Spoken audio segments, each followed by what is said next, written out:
La Nouvelle Vague est un des mouvements cinématographiques les plus influents de l'histoire du cinéma. Il provient de la volonté des cinéastes de filmer comme ils vivent et sans convention. J'aime beaucoup la France.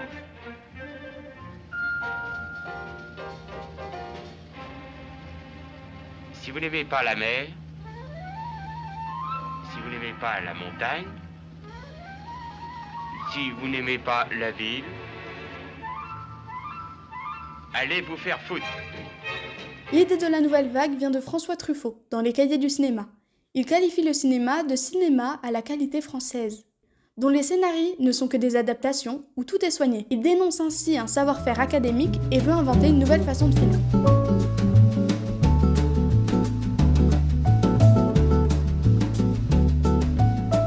Ce serait quand même pas mal si on pouvait inventer un nouveau genre de cinéma. Oh oui, c'est vrai.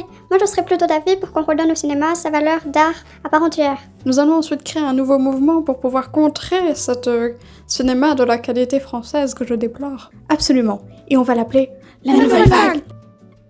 Les jeunes trucs vont alors définir la politique des auteurs qui placent les réalisateurs comme auteurs et non seulement comme metteurs en scène d'une adaptation. On retrouve couramment dans les films de la Nouvelle Vague les caractéristiques suivantes.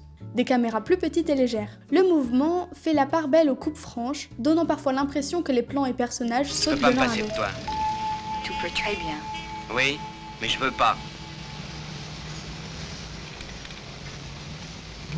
Regarde une Talbot, elle est belle, 2,5 litres. Tu es un garçon. Quoi?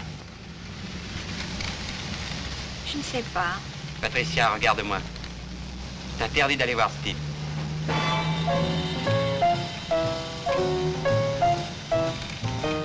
Hélas, hélas, hélas.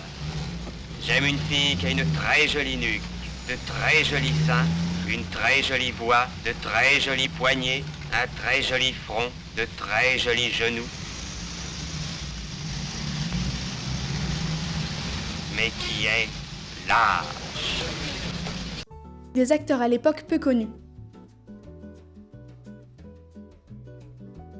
Oui, nous, on est avant tout des mecs simples, basiques. On se prend pas la tête. Du moment que t'as compris l'état d'esprit, tu peux faire partie de la Nouvelle Vague. À la base, avant d'être réalisateur, on s'est surtout connus dans les cahiers du cinéma. Ce qui fait qu'on a la première génération de cinéastes, mais avant tout cinéphiles.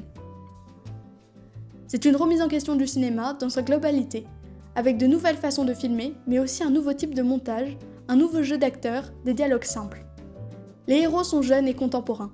En quête d'indépendance, indifférents de la famille et de la société, ils sont en quête d'amour. Elle faisait l'amour. Elle faisait l'amour, au sens physique du terme, avec un type sur un lit. Je ne suis pas une collectionneuse.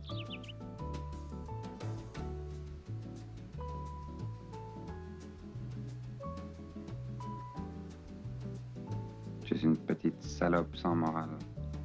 Ce qui est sûr, c'est que c'est pas ta morale que je suivrai. Ils sont oisifs et n'ont pas peur d'enfreindre la loi. Qu'est-ce que je peux faire? Je sais pas quoi faire. Qu'est-ce que je peux faire? Je sais pas quoi faire. Qu'est-ce que je peux faire? Je sais pas quoi faire. Non, j'écris. Au fond, c'est de cela qu'il s'agit. Tu m'attends, je ne suis pas là. J'arrive, j'entre dans la pièce. Pour toi, je n'existe vraiment qu'à partir de là. Or, avant, j'existais. Je pensais. Je souffrais peut-être. Voilà ce dont il s'agit. Te montrer toi, vivante, pensant à moi. Et me voir en même temps, moi, vivant, par cela même. Je souligne.